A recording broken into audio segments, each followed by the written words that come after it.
যে কোনো লড়াইয়ে, যে কোনো রাজনৈতিক প্রকল্পে, যে কোনো তাজদিদের প্রক্রিয়ায় সঠিক পলিসি থাকা, সঠিক স্ট্র্যাটেজি থাকা এবং শত্রুকে সঠিকভাবে চিহ্নিত করা অত্যন্ত গুরুত্বপূর্ণ। এটা ছাড়া কখনো আপনি সফল হতে পারবেন না। এটা জজবা দিয়ে করলে হবে না, এটা আবেগ দিয়ে করলে হবে না, এটা উইশফুল থিঙ্কিং দিয়ে করলে হবে না, অথবা হিকমার নামে সুবিধাবাদের মাধ্যমে এটা করলে হবে না। কালকে যদি বনি ইসরায়েল মসজিদ আল আকসা ধ্বংস করে দেয়, কালকে যদি তারা ওখানে থার্ড টেম্পল বানানো শুরু করে, তাদের তৃতীয় মন্দির বানানো শুরু করে, কে কি করবে বলেন? গাজায় একটা হসপিটাল আছে খান ইউনুসে একটা অ্যাম্বুলেন্স আসছে, অ্যাম্বুলেন্স থেকে একটা বাচ্চা নামছে, 10-11 বছর বয়স, ওর কাছে একটা ব্যাকপ্যাক, ওখান থেকে রক্ত পড়তেছে। আল জাজিরা সাংবাদিক জিজ্ঞেস করছে যে এখানে তোমার এখান থেকে রক্ত পড়তেছে কেন, তোমার ব্যাগে কি? বলছে আমার ভাই।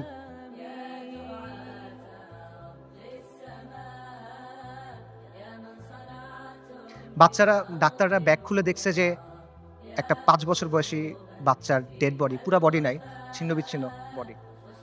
যারা আমাদেরকে হত্যা করতেছে, যারা আমাদের উপর আগ্রাসন চালাচ্ছে, তাদের নিয়ে আমাদের মধ্যে মুগ্ধতা কাজ করে। যারা পরাজিত জাতি, তারা সবসময় বিজয়ী জাতির অনুকরণ করে। ওয়ামা লাকুম লা তুকাতিলুনা ফি সাবিলিল্লাহ, তোমার কি হয়েছে, তোমাদের কি হলো, তোমরা কেন আল্লাহর রাস্তায় কিতাল করতেছো না? আল্লাহ সুবহানাহু ওয়া তাআলা বলেন ওয়াকাতিলুহুম হাত্তা লা তাকুনা ফিতনা, ওর সাথে কিতাল করো যতক্ষণ পর্যন্ত ফিতনা দূরীভূত না হয়। এটা স্পষ্ট। আল-কুদস উমর রাদিয়াল্লাহু আনহুর সময় কিভাবে ফাতা হয়েছে, আল-কুদস সালাহউদ্দিন আইয়ুবীর সময় কিভাবে ফাতা হয়েছে, এগুলো মানে জটিলতার কিছু নাই, এটা স্পষ্ট উত্তর। কিন্তু এই উত্তরটা আমরা নিতে পারতেছি না। ইসরায়েলকে সবচেয়ে বেশি সামরিক সমর্থন কে দেয়? আমেরিকা। আসমান থেকে ফেরেশতা নেমে এসে আপনার জন্য জিহাদের দরজা খুলে দিবে না? আল্লাহ আপনি আমাদের কাছ থেকে নেন, যতক্ষণ পর্যন্ত আপনি খুশি না হন আপনি আমাদের কাছ থেকে নেন, আমরা প্রস্তুত আছি। এই কথাটা যখন আমরা বলতে পারবো এবং এই কথার উপর যখন আমরা আমল করতে পারবো, যখন আমরা বলবো ইয়া আল্লাহ আপনি নেন, ততক্ষণ পর্যন্ত নেন যতক্ষণ আপনি সন্তুষ্ট না হন, তারপর আপনি আমাদেরকে আল আকসা দেন, তখন আল-কুদস আপনি মুক্ত করতে পারবেন, আগ পর্যন্ত পাবেন না। বিসমিল্লাহির রহমানির রহিম। ইন্নাল হামদুলিল্লাহ ওয়াসসালাতু ওয়াসসালামু আলা রাসূলিল্লাহ ওয়া আলা আলিহি ওয়া সাহবিহি ওয়া সাল্লামা তাসলিমান কাসীরা। আম্মা বাদ।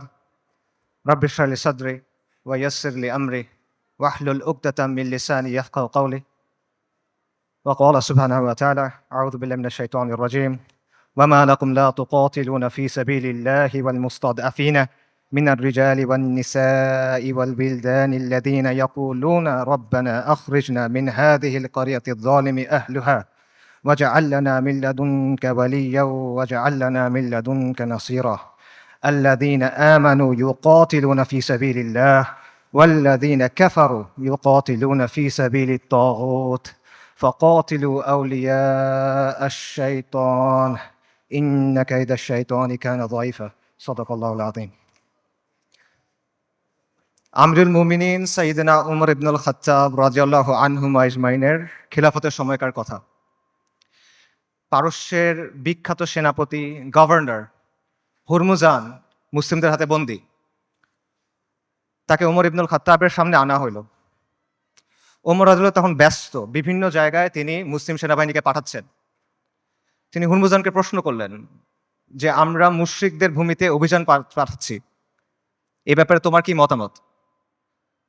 জবাবে হুরমুজান বলল, এই ভূমি এবং এই ভূমিগুলার অধিবাসীদের অবস্থা হলো একটা পাখির মতো। পাখির 2টা ডানা, 2টা পা, একটা মাথা। একটা ডানা ভেঙে ফেলবেন আর একটা ডানা থাকবে। 2টা ডানা ভেঙে ফেলবেন, পায়ের উপর ভর দিয়ে থাকবে। কিন্তু যদি মাথা কেটে ফেলেন তাহলে আর কোনো কিছু কোনো কাজে আসবে না। মুসলিমদের শত্রুদের অবস্থা হলো, একটা ডানা হলো রোমের কায়সার, রোমের সম্রাট, আরেকটা ডানা হলো পারস্য, 2টা পা আর মাথা হলো খসরু। আপনি যদি খসরুকে আক্রমণ করেন এই পাখি শেষ হয়ে যাবে, আপনি মুসলিমদের বলেন খসরুকে আক্রমণ করতে। ওমর রাদিয়াল্লাহু আনহু এই পরামর্শ গ্রহণ করলেন এবং ইতিহাস সাক্ষী যে এই স্ট্র্যাটেজি সফল হয়। ওমর ইবনুল খাত্তাব রাদিয়াল্লাহু আনহু আজমাইনের খিলাফতের সময় অর্ধেক পৃথিবীর উপর ইসলামী শাসন কায়েম হয়। যে কোনো লড়াইয়ে, যে কোনো রাজনৈতিক প্রকল্পে, যে কোনো তাজদিদের প্রক্রিয়ায় সঠিক পলিসি থাকা, সঠিক স্ট্র্যাটেজি থাকা এবং শত্রুকে সঠিকভাবে চিহ্নিত করা অত্যন্ত গুরুত্বপূর্ণ। এটা ছাড়া কখনো আপনি সফল হতে পারবেন না। এবং এই জিনিসটা করতে হবে বাস্তবতার নিরিখে, শরিয়ার আলোকে এবং নিজের সামর্থ্য অনুসারে। এটা জজবা দিয়ে করলে হবে না, এটা আবেগ দিয়ে করলে হবে না, এটা উইশফুল থিঙ্কিং দিয়ে করলে হবে না, অথবা হিকমার নামে সুবিধাবাদের মাধ্যমে এটা করলে হবে না। আমি মনে করি আজকে যে বিষয়টা নিয়ে আলোচনা, আল কুদসের মুক্তি কোন পথে, সেই আলোচনার ক্ষেত্রে এই বিষয়টা মাথায় রাখা অত্যন্ত গুরুত্বপূর্ণ। এবং আল কুদসের মুক্তি কোন পথে, এই আলোচনাটাও জরুরি। কারণ ওয়ান্স অ্যান্ড ফর অল আমাদের সামনে এটা স্পষ্ট হওয়া জরুরি যে আল কুদস কিভাবে মুক্ত হবে। গত 409 দিন ধরে গাজায় আমাদের মুসলিম ভাই বোনদের হত্যা করা হচ্ছে, তাদের উপর হত্যাযজ্ঞ চলতেছে, তাদের উপর ধ্বংসযজ্ঞ চলতেছে। শিশুদের হত্যা করা হচ্ছে, নারীদের হত্যা করা হচ্ছে, বৃদ্ধদের হত্যা করা হচ্ছে, পুরুষদের তো হত্যা করা হচ্ছেই। তারা মারা যাচ্ছেন বুলেটের আঘাতে, বোমার আঘাতে, ধ্বংসস্তূপের নিচে চাপা পড়ে, শ্বাসরুদ্ধ হয়ে, জ্যান্ত আগুনে পুড়ে, চিকিৎসার অভাবে, ওষুধের অভাবে, অনাহারে, না খেতে পেয়ে। বাসাবাড়ি থেকে শুরু করে হসপিটাল, ইউনিভার্সিটি, রিফিউজি ক্যাম্প, কোনো কিছু বাকি নাই। ইহুদিরা সব জায়গায় হামলা করতেছে। পৃথিবীর top medical journal the Landsat সেটা বলছে যে গাজায় প্রায় 2 লক্ষ মানুষ মারা গেছে, কিন্তু এই সংখ্যাটা নিশ্চিত করা যাচ্ছে না, কারণ লাশগুলো ধ্বংসস্তূপের নিচে চাপা পড়ে আছে। এবং এটা পুরো পৃথিবীর কাছে স্পষ্ট যে ইহুদিরা এখানে একটা গণহত্যা চালাচ্ছে, এথনিক ক্লেন্সিং করতেছে, জাতিগত নিধন এবং জেনোসাইড চালাচ্ছে তারা। খোদ ICJ, international court of justice, তারা বলছে গাজায় যেটা হচ্ছে এটা গণহত্যা হিসেবে কোয়ালিফাই করতে পারে। অ্যান্ড ইয়েট কেউ কিছু করে নাই। এটা সবার চোখের সামনে হচ্ছে, এটা কোনো পাথরের নিচে হচ্ছে না, কোনো গর্তের ভিতরে হচ্ছে না, কোনো অন্ধকার কোনায় হচ্ছে না। এটাকে বলা হচ্ছে the world's most televised genocide. এটা লাইভ স্ট্রিমিং হচ্ছে, আপনি চোখের সামনে দেখছেন কি হচ্ছে, আপনি লাইভ আপডেট পাচ্ছে, বাকি কেউ কিছু করে নাই। আন্তর্জাতিক আইন, মানবাধিকার, আন্তর্জাতিক সম্প্রদায়, জাতিসংঘ কেউ কিছু করে নাই, তারা এখানে নিষ্ক্রিয় দর্শক। আর পশ্চিমা বিশ্ব, আমেরিকা, ইউরোপ, তারা সক্রিয়ভাবে এই গণহত্যায় মদত দিচ্ছে। তারা ইসরায়েলকে অস্ত্র দিচ্ছে, তারা ইসরায়েলকে ফিনান্সিয়ালি হেল্প করতেছে, এবং তারা ইসরায়েলকে কূটনৈতিকভাবে হেল্প করতেছে। আর মুসলিম বিশ্বের মুসলিম বিশ্বের শাসকদের কি অবস্থা? তাদের অবস্থা হলো তারা একদিকে কিছু বিবৃতি দিচ্ছে, আর পেছনে তলে তলে তারা ইসরায়েলের সাথে নর্মালাইজেশন করতেছে। এটা হলো বাস্তবতা। এবং এই সব কিছুর পরে যে কথা, সেটা হলো মসজিদ আল আকসা আজকে বনু ইসরায়েলের দখলে। এটা হলো বাস্তবতা। কালকে যদি বনু ইসরায়েল মসজিদ আল আকসা ধ্বংস করে দেয়, কালকে যদি তারা ওখানে থার্ড টেম্পল বানানো শুরু করে, তাদের তৃতীয় মন্দির বানানো শুরু করে, কে কি করবে বলেন? যাদের কথা এতক্ষণ বললাম, এরা কে কি করবে? কেউ কিচ্ছু করবে না। এটা বাস্তবতা। খালাস, এর চেয়ে খারাপ আর কোনো পরিস্থিতি হইতে পারে না। কাজেই এই অবস্থায় এই প্রশ্নের উত্তরটা আমাদের কাছে স্পষ্ট হওয়া দরকার যে আল কুদসের মুক্তি কোন পথে। এবং এই প্রশ্নের উত্তর কঠিন না, এই প্রশ্নটাও সহজ, প্রশ্নের উত্তরও সহজ। আল্লাহ আজ্জা ওয়া জাল কোরআনে এই প্রশ্নের উত্তর দিয়ে দিয়েছেন। আমাদের ইতিহাস থেকে এই প্রশ্নের উত্তর স্পষ্ট, এবং এই সময়েও, এই যুগেও, সাম্প্রতিক সময়েও এই প্রশ্নের উত্তর অনেকে আমাদের কাছে স্পষ্ট করে দিয়েছেন। কিন্তু স্পষ্ট উত্তর, সহজ উত্তর আমরা সহজে মানতে পারি না। উত্তর অনেক সহজ, উত্তরটা নেওয়া কঠিন। সো এই জন্য এই প্রশ্নের উত্তরটা স্পষ্ট করা দরকার। আমি আসলে এই জন্যই আজকে আসছি। আমার এখানে আসার কথা ছিল না, আই হ্যাড ডিফারেন্ট প্ল্যান্স। এই সেমিনারটা আমার অ্যাটেন্ড করার কথা ছিল না। যে কয়টা কারণে অ্যাটেন্ড করা, তার অন্যতম বা প্রধান কারণ হলো যে আমার কাছে মনে হয়েছে আমি অনেক জায়গায় গেছি, অনেক কথা বলছি, বাট এই কথাগুলো বলা হয় নাই, এবং এই কথাগুলো বলা প্রয়োজন। সো এগুলো বলার জন্য আমি আসলে এখানে আসছি। এবং আজকে দেখবেন যে অনুষ্ঠানের যে অন্য টপিকগুলো আছে, সেটার সাথে আমার টপিকটা একটু ডিফারেন্ট। মূল টপিকগুলো হলো যে ইসলামের প্রস্তাবনা, সমাজের ক্ষেত্রে, রাষ্ট্রের ক্ষেত্রে। এই টপিকটা একটু ডিফারেন্ট, কারণ আমি রফিক ভাইকে বলছিলাম যে আমি সেমিনারে আসবো, বাট আমাকে এই টপিকে কথা বলতে দিতে হবে। আমি আসছি দুইটা কারণে। এক হলো আপনাদের সামনে স্পষ্ট করে দেওয়ার জন্য যে আল কুদসের মুক্তি কোন পথে, যাতে আপনাদের কোনো অজুহাত না থাকে, আপনারা যেন পরে গিয়ে বলতে না পারেন কেউ আমাদেরকে বলে নাই, আমরা জানতাম না, আমরা বুঝি নাই। এই অজুহাতটা সরায় নেওয়ার জন্য আসছি। আর আমি এই জন্য আসছি যাতে যেই দিন আল্লাহ আজ্জা ওয়া জালের সামনে গিয়ে দাঁড়াইতে হবে আমার, সেদিন যেন আমি এটুক বলতে পারি যে আমি কিছু করতে পারি নাই, কিন্তু এই কথাটা আমি আমার কমের সামনে বলছিলাম।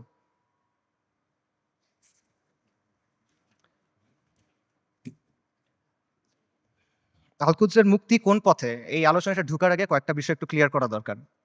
একটা বিষয় হলো যে শত্রুর নির্মমতা বা শত্রুর নিষ্ঠুরতা, এটা আসলে এখানে মূল সমস্যা না। কারণ এর চেয়েও নির্মম, এর চেয়েও নিষ্ঠুর ঘটনা আমাদের ইতিহাসে ঘটছে, এই উম্মার সাথেই ঘটছে। প্রথম ক্রুসেডের কথা চিন্তা করেন, যখন ক্রুসেডাররা জেরুজালেম দখল করে নিল 1099 সালের জুলাইয়ের 15 তারিখ, আজকে থেকে 925 বছর আগের কথা।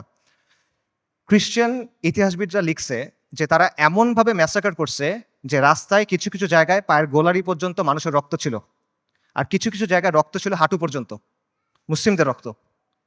এবং তারা জেরুজালেম পর্যন্ত যাওয়ার সময় যতগুলো শহর পার হয়েছে প্রত্যেকটা শহরে ম্যাসাকার করছে, রেপ করছে, লুট করছে, আর্সন করছে, আগুন লাগাই দিছে। এবং এখানেই শেষ না, তারা ক্যানিবালিজম করছে। ক্যানিবালিজম বুঝেন? মানুষের মাংস খাওয়া। এটা ঐতিহাসিকভাবে প্রমাণিত। সিরিয়ার উত্তর পশ্চিমে একটা শহর আছে আল মারাতুন নুমান। এই শহরে 1098 সালে খ্রিশ্চিয়ান হিস্টোরিয়ানদের লেখার মধ্যে আসে যে তারা মুসলিমদের লাশ সিদ্ধ করে খাইছে, বড়দের লাশ, প্রাপ্তবয়স্কদের লাশ, এবং শিশুদের লাশ স্পিড রোস্ট করছে। স্পিড রোস্ট মানে বোঝেন? একটা বড় লোহার শিক থাকে, সেই শিকের মধ্যে একটা জন্তুকে এফর ওফর করা হয়, মনে করেন একটা কবুতর বা একটা মুরগি। তারপর এটা আগুনের উপর ঝুলানো হয় শিকটা, তারপর এটা ঘুরানো হয়, তখন আগুনটা ঝলসায় মাংসটা রান্না হয়। আপনারা অনেক সময় দেখবেন যে গ্রিল চিকেন এভাবে রান্না করে। এইভাবে মুসলিমদের শিশুদের রান্না করে খাইছে। আমি বানায় বলতেছি না।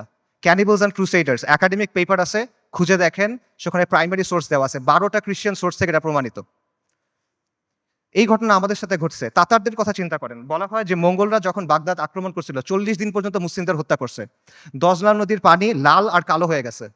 লাল হলো মুসলিমদের রক্তে, কালো হলো সবকিছু পুড়াই দিছে, ছাই গিয়ে নদীর পানিতে মিশছে, পানি কালো হয়ে গেছে। নবী সাল্লাল্লাহু আলাইহি ওয়াসাল্লামের সময়ের কথা চিন্তা করেন। খাব্বাব ইবনে আরাদ রাদিয়াল্লাহু তাআলা আনহু, তিনি রাসূলুল্লাহ সাল্লাল্লাহু আলাইহি ওয়াসাল্লামের সাথে এসে যখন কথা বলতেছেন, রাসূলুল্লাহ বলতেছেন যে তোমাদের আগে এমন উম্মাত ছিল যাদের হাড় থেকে মাংস লোহার চিরুনি দিয়ে আলাদা করা হয়েছে, তাদের মাথা থেকে দ্বিখণ্ডিত করা হয়েছে, এবং সাহাবীদের উপর তো অনেক অত্যাচার নির্যাতন হয়েছে, এটা আমরা জানি।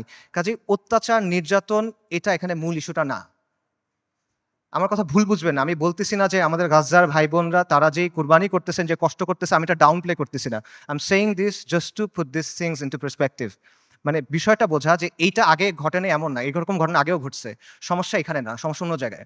সমস্যাটা হলো যে ক্রুসেডারদের সময় যখন আগ্রাসন হয়েছে, তাতারদের সময় যখন আগ্রাসন হয়েছে, তখন মুসলিমরা ক্রুসেডারদের সামরিক শক্তিকে সমীহ করত।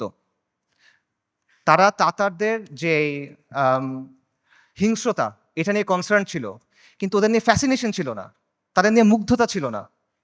আপনি তাদের লেখা যদি পড়ে দেখেন, দেখবেন যে ক্রুসেডের সময় যেসব মুসলিম হিস্টোরিয়ানরা লিখছেন, তারা ক্রুসেডারদের নিয়ে মজা করতেছে যে তাদের কাজকর্ম এমন কেন, তাদের বিশ্বাস এমন কেন, তাদের কালচার এমন কেন। তাতারদের সময় একটা বিখ্যাত ঘটনা আছে, অনেক আলেমদের আলোচনায় শুনবেন, যে হুলাকু খানের মেয়ে, বলা হয় হুলাকু খানের মেয়ে, তাতারদের নেতার মেয়ে বাগদাদ শহরে বের হয়েছে। সে একজন আলেমকে দেখছে, তাকে গিয়ে প্রশ্ন করতেছে, এই তোমাদের কোরআনে না লেখা আছে আল্লাহ তোমাদের বিজয়ী করবেন, আল্লাহ তোমাদের কর্তৃত্ব দিবেন, তোমরা সম্মানিত হবা? আর এটা কোরআন তো ভুল, কারণ আমরা তোমাদের উপরে কর্তৃত্ব করতেছি, তোমরা আমাদের অধীনস্থ। তখন সেই আলেম বলছেন যে রাখাল যখন ভেড়া নিয়ে যায়, তখন সাথে কিছু কুকুর নিয়ে যায়, গার্ড ডগস। কেন নেয়? কারণ ভেড়া যখন পাল থেকে বের হয়ে যায়, তখন কুকুর ছেড়ে দিতে হয়। কুকুরের ধাওয়া খেয়ে ভেড়াগুলো আবার পালে ফেরত আসে। তোমরা তাচাররা হলো এই কুকুর। আল্লাহ তোমাদেরকে পাঠাইছেন কারণ আমরা দিন থেকে সরে গেছি।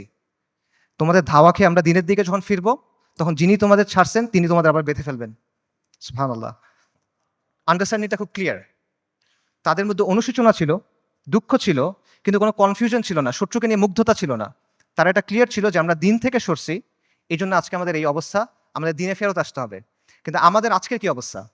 আমাদের অবস্থাটা কমপ্লিটলি ডিফারেন্ট। যারা আমাদেরকে হত্যা করতেছে, যারা আমাদের উপর আগ্রাসন চালাচ্ছে, তাদের নিয়ে আমাদের মধ্যে মুগ্ধতা কাজ করে, তাদের নিয়ে আমাদের মধ্যে ফ্যাসিনেশন কাজ করে, এবং আমরা মনে করি যে আমরা আরো বেশি করে কুফারের মতো হইতে হবে, আমাদের কুফারের অনুকরণ করতে হবে, তাহলে মনে হয় আমরা জিততে পারবো, তাহলে মনে হয় আমাদের দুরবস্থা যাবে। এবং আমরা মনে করি যে কুফারের যে তন্ত্রমন্ত্র আছে, কুফারের যে বাদ মতবাদ আছে, এগুলোর মাধ্যমে মনে হয় দিনের খেদমত হবে। আমরা এটা চিন্তা করতেছি। এগুলো কেন হচ্ছে? কারণ শত্রুর দিন নিয়ে আমাদের মধ্যে মুগ্ধতা আছে, আর আমাদের দিন নিয়ে আমাদের মধ্যে আছে হীনম্মন্যতা। ইবনু খালদুন একটা কথা বলছেন যে the vanquish always imitates the victor. যারা পরাজিত জাতি তারা সবসময় বিজয়ী জাতির অনুকরণ করে। এক্স্যাক্টলি সেম জিনিসটা এখানে হচ্ছে। ক্রুসেডের সময়, মঙ্গলদের আগ্রাসনের সময় আমরা সামরিক এবং রাজনৈতিকভাবে পরাজিত ছিলাম, কিন্তু আদর্শিকভাবে পরাজিত ছিলাম না।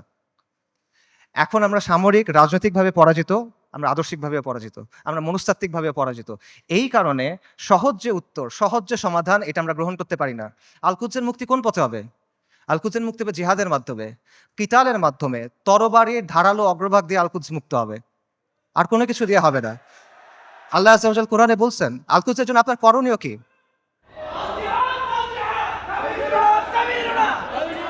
আল্লাহ আযজা ওয়া জাল বলছেন কোরআনে, আল কুদসের জন্য আপনার কমপ্লেন কি? সূরা নিসার আয়াতটা আমি পড়ছি। ওয়া মা লাকুম লা তুকাতিলুনা ফি সাবিলিল্লাহ। তোমার কি হয়েছে? তোমাদের কি হলো? তোমরা কেন আল্লাহর রাস্তায় কিতাল করতেছো না? এই জিনিসটা স্পষ্ট। আল্লাহ সুবহানাহু ওয়া তাআলা বলছেন, ওয়া আইদ্দু লাহুম মাসতাতাতুম মিন কুওয়া। তোমরা প্রস্তুত করো তাদের সে জিহাদের জন্য। আল্লাহ সুবহানাহু ওয়া তাআলা বলছেন, ওয়া কাতিলুহুম হাত্তা লা তাকুনা ফিতনা। ওর সাথে কিতাল করো যতক্ষণ পর্যন্ত ফিতনা দূরীভূত না হয়। এটা স্পষ্ট। আল কুদস উমর রাদিয়াল্লাহু আনহুর সময় কিভাবে ফাতা হইছে? আল কুদস সালাহউদ্দিন আইয়ুবীর সময় কিভাবে ফাতা হয়েছে? এগুলোতে মানে জটিলতার কিছু নাই। এটা স্পষ্ট উত্তর। কিন্তু এই উত্তরটা আমরা নিতে পারতেছি না। এবং আমাদের মধ্যে কনফিউশন আছে। ঠিক আছে, জিহাদ হবে। জিহাদটা কিভাবে হবে? আপনি ফিলিস্তিনে গিয়ে জিহাদ শুরু করবেন নাকি? ওমর রাদিয়াল্লাহু আনহুর সময় কি ফিলিস্তিনে জিহাদ শুরু হয়েছিল নাকি ফিলিস্তিনে গিয়ে জিহাদ শেষ হয়েছিল? সালাহউদ্দিন আল আইয়ুবীর সময় জিহাদ কি ফিলিস্তিনের দরজায় শুরু হয়েছিল না জিহাদ ফিলিস্তিনের ভেতরে গিয়ে শেষ হয়েছিল? এই প্রশ্নগুলোর উত্তর সোজা। আপনি কি জিহাদ ফিলিস্তিনে গিয়ে শুরু করবেন নাকি জিহাদ করতে করতে করতে গিয়ে আল্লাহ একসময় আল আকসাকে আমাদের হাতে দিবেন ইনশাআল্লাহ? এই প্রশ্নগুলোর উত্তর সোজা, কিন্তু আবারও ওই সহজ উত্তরটা আমরা নিতে পারি না। কারণ এই যে আমাদের পরাজিত মানসিকতা, এটা আমাদের আচ্ছন্ন করে রাখছে। এটার বাইরে আমরা বের হইতে পারতেছি না। আমাদের চিন্তার মধ্যে কিছু জট লেগে আছে। যখনই আমরা ক্লিয়ারলি একটা জায়গায় যেতে চাচ্ছি, ওই জটগুলোর জন্য আমরা কনক্লুশনে পৌঁছাতে পারতেছি না। সুফিদের একটা কথা আছে যে আপনি যখন কোনো গ্লাসে বিশুদ্ধ পানি দিবেন, তার আগে ওই গ্লাস থেকে ময়লা ফেলে দিতে হবে। সো আপনি যদি ঠিক অ্যান্সারটা দিবেন, তার আগে ভুল অ্যান্সারটা সরায় নিতে হবে। এজন্য আমি মূল অ্যান্সারে যাচ্ছি, তার আগে অল্প কিছু বিষয় কভার করি। আমাদের মাথায় কিছু জট লেগে আছে, সেই জটগুলো ক্লিয়ার করার চেষ্টা করি। প্রথম যে জটটা খুলতে হবে সেটা হলো, আল কুদসের ইস্যুর নিয়মতান্ত্রিক কোনো সমাধান নাই। এটার কোনো অনুমোদিত সমাধান নাই। এটার কোনো বৈধ সমাধান নাই। বর্তমান বিশ্ব ব্যবস্থার অধীনে যতগুলো নিয়মতান্ত্রিক পথ আছে, যতগুলো বৈধ পথ আছে, যতগুলো অনুমোদিত পথ আছে, এগুলোর কোনোটা দিয়ে ফিলিস্তিন মুক্ত হবে না। আর যেই পথে ফিলিস্তিন মুক্ত হবে, আল কুদস মুক্ত হবে, এটা কোনোদিনও এই বিশ্ব ব্যবস্থায় বৈধ পথ হবে না। এটা কখনো তারা মেনে নিবে না। এটা সবসময় তাদের চোখে অপরাধ থাকবে। এটা সবসময় তাদের চোখে অবৈধ থাকবে এবং এটা সবসময় তাদের চোখে সন্ত্রাস হিসেবে গণ্য হবে। এটা হলো রিয়ালিটি। এটা চিন্তা করেন যে, যে জাতিসংঘ আর যেই আন্তর্জাতিক আইনের মাধ্যমে ইসরায়েলের প্রতিষ্ঠা হইল, সেই জাতিসংঘ আর সেই আন্তর্জাতিক আইন দিয়ে আপনি কিভাবে আল কুদস মুক্ত করবেন? ইসরায়েল রাষ্ট্র প্রতিষ্ঠিত হয়েছে কিভাবে? জায়নিস্ট আন্দোলনের মাধ্যমে, ব্রিটিশদের সাহায্যে, আমেরিকার সাহায্যে, আন্তর্জাতিক আইন আর জাতিসংঘের ফ্রেমওয়ার্কের মধ্যে। এই বিশ্ব ব্যবস্থা, এটা ইসরায়েলকে জন্ম দিছে এবং এই বিশ্ব ব্যবস্থা ইসরায়েলকে টিকায় রাখছে। তাহলে এই বিশ্ব ব্যবস্থার অধীনে যতগুলো সম্ভাব্য সমাধান আছে, কোনোটা দিয়ে আপনি ইসরায়েলকে সরাইতে পারবেন না। সম্ভাব্য সমাধান কি বলেন? One state solution, two state solution. একটা রাষ্ট্র হবে, ইহুদি রাষ্ট্র, সেখানে সবাই থাকবে, অথবা একটা ইহুদি রাষ্ট্র, একটা ফিলিস্তিনি রাষ্ট্র। এই তো সলিউশন। দুই ক্ষেত্রে তো ইসরায়েল থাকতেছে, খালি সীমানার হেরফের হচ্ছে। কাজে এইভাবে আপনি যদি পুরা আল কুদসকে মুক্ত করতে চান, আপনি বিশ্ব ব্যবস্থার অধীনে নিয়মতান্ত্রিক কোনো বৈধ পথ নাই। এটা স্পষ্টভাবে বুঝতে হবে। তথাকথিত আন্তর্জাতিক আইন, মানবাধিকার এসব মেনে আপনি আল কুদসকে মুক্ত করতে পারবেন না। এগুলো হলো আপনার জন্য বাধ্যতামূলক, ওদের জন্য অপশনাল। ইসরায়েল কতগুলো মানবাধিকার ভঙ্গ করছে, ইসরায়েল কতগুলো আন্তর্জাতিক আইন ভঙ্গ করছে, আমেরিকা ইরাক আর সিরিয়াতে কি করছে, ফ্রান্স এখন আফ্রিকাতে কি করতেছে, ইভেন জাতিসংঘের যে শান্তিরক্ষা বাহিনী, এর আগে সুদান, হাইতি, লাইবেরিয়া, কঙ্গো এসব জায়গায় গিয়ে সাধারণ মানুষকে রেপ করতেছে। এগুলো মানবাধিকার লঙ্ঘন না? আন্তর্জাতিক আইনের ভঙ্গ হয় না এখানে? কার কি হয়েছে? কিচ্ছু হয় নাই। এটা ওরা বানাবে, আপনি মানবেন। এটা ওরা মানার জন্য না। আপনি এগুলো বিশ্বাস করে বসে আছেন, লাভ নাই। এগুলো হলো, এগুলো দিয়ে ওরা আপনার হাত দুই পেছনে বেঁধে রাখবে, তারপর ইসরায়েল এসে আপনাকে জবেহ করবে। এরা আমাদেরকে নারী অধিকারের কথা বলবে, শিশু অধিকারের কথা বলবে, মানবাধিকারের কথা বলবে, পর্দার সমালোচনা করবে, নিকাবের সমালোচনা করবে, শরিয়ার সমালোচনা করবে। তারপর আমাদের বইয়ের মধ্যে এলজিবিটি ঢুকাবে। কিন্তু যখন লিটারেলি হাজার হাজার নারী, শিশু, বৃদ্ধ মারা যাচ্ছে, জেনোসাইড হচ্ছে, এথনিক ক্লেন্সিং হচ্ছে, তখন এরা এসে কি বলবে? Israel has the right to defend itself, we must condemn Hamas. এই তো অবস্থা। এটা হলো আন্তর্জাতিক আইন এবং মানবাধিকারের অবস্থা। আমেরিকাতে একজন বিখ্যাত দায়ী ছিলেন, মালিকা শাহবাজ, ম্যালকম এক্স, এই নামে চিনবেন অনেকে। ওনার একটা কথা আছে, খুব বিখ্যাত কথা, এবং আমি মনে করি এই কথাটা আমাদের সবার বোঝা উচিত। উনি বলছেন, we want freedom by any means necessary, we want justice by any means necessary, we will strike at injustice by any means necessary. অর্থাৎ মুক্তির জন্য, মর্যাদার জন্য, সম্মানের জন্য, অন্যায় বন্ধ করার জন্য যা যা করা প্রয়োজন তা সবই করতে হবে। সহজ। ম্যালকম এক্স আফ্রিকান আমেরিকান ছিলেন, পশ্চিমা বিশ্বের বাস্তবতা উনি খুব কাছ থেকে দেখছেন, এবং ওনার মধ্যে হীনমন্যতা ছিল না, জাতে ওঠার টেন্ডেন্সি ছিল না। ওনার এই চিন্তা ছিল না যে আমার কৈফিয়ত দিতে হবে, তাই উনি সহজ কথাটা সহজে বলে দিয়েছেন। তো এই কথাটা আপনারা বুঝতে হবে, যদি আপনি মুক্তি চান, যদি আপনি মাথা উঁচু করে বাঁচতে চান, তাহলে you have to get it by any means necessary. এটা মাথার মধ্যে গেঁথে নেন, এটা মনের মধ্যে খোদাই করে নেন যে আন্তর্জাতিক আইন, জাতিসংঘ, মানবাধিকার এগুলা মেনে কিয়ামত পর্যন্ত আপনি আল আকসাকে মুক্ত করতে পারবেন না। এটা অনেকে বুঝবেন, ঠিক আছে, জাতিসংঘ দিয়ে আল আকসা মুক্ত হবে না, তাহলে মুক্ত হবে কিভাবে? অনেকগুলো মুসলিম দেশ আছে, এই মুসলিম দেশগুলোকে আমাদের সামাজিক অর্থনৈতিকভাবে শক্তিশালী করতে হবে, সামরিকভাবে শক্তিশালী করতে হবে, তাহলে মনে হয় কোনো এক সময় আল-কুদস মুক্ত হয়ে যাবে। না, এভাবেও হবে না। এরকম রাষ্ট্র যেগুলো আছে গত 1 বছরে তারা কি করছে বলেন? এরকম কিছু রাষ্ট্রের নাম বলেন। ইউএই, কাতার, সৌদি আরেবিয়া, তুরস্ক, এরা এই রাস্তাতেই আছে, তাই না? আচ্ছা, তারা কি করছে বলেন? সর্বপ্রথম যে রাষ্ট্র ইসরায়েলের সাথে নরমালাইজেশন করছে, প্রথম যে রাষ্ট্রগুলো করছে তার মধ্যে একটা হলো ইউএই। ইসরায়েলকে সবচেয়ে বেশি অস্ত্র সাপ্লাই দেয় আমেরিকা। সেই অস্ত্র ইসরায়েলে পৌঁছায় কিভাবে? যে রুটগুলো ব্যবহার হয়ে পৌঁছায় তার একটা হলো কাতারে। গাজায় যে অস্ত্র দিয়ে আপনার ভাই বোনকে হত্যা করা হচ্ছে, সেই অস্ত্র এসে প্রথমে পৌঁছাচ্ছে কাতারে। সৌদি আরব কি করতেছে? একদিকে পেছনে নরমালাইজেশনের চেষ্টা করতেছে, আরেকদিকে মরুভূমির মধ্যে কনসার্ট হচ্ছে। ইসরায়েলের চ্যানেল 13 একটা প্রতিবেদন আছে, সেখানে বলা হয়েছে যে যখন লোহিত সাগরে ব্লকেট দিল হুথিরা, ইয়েমেনের হুথিরা যখন লোহিত সাগরে ব্লকেট দিল, তখন ইসরায়েলে কার্গো গেছে কিভাবে? দুবাই, জর্ডান এবং সৌদি আরবের মধ্য দিয়ে। আর যারা এগুলোর বিরুদ্ধে কথা বলার মতো মানুষ, সেই হকপন্থী ওলেমায়ে কেরাম, শত শত ওলেমায়ে কেরাম গত 7-8 বছর ধরে তাদের জেলে। আর তুরস্কের কথা আপনি বলবেন, মানে তুরস্কের অনেক রেটরিক আছে, অনেক কথা তুরস্কের বিরুদ্ধে বললে অনেকে মন খারাপ করেন। আমাকে বলেন যে তুরস্কের বাস্তবতা কি? তুরস্ক কি করছে আমাকে বলেন। তুরস্কের বাস্তবতা হলো তুরস্ক নেটো সদস্য। তুরস্কের বাস্তবতা হলো তুরস্কের মিলিটারি আইডিএফ এর সাথে জয়েন্ট মিলিটারি এক্সারসাইজ করে। সো আপনি যদি মনে করেন যে এইটার মাধ্যমে হবে, এটা আসলে অবাস্তব চিন্তা ভাবনা।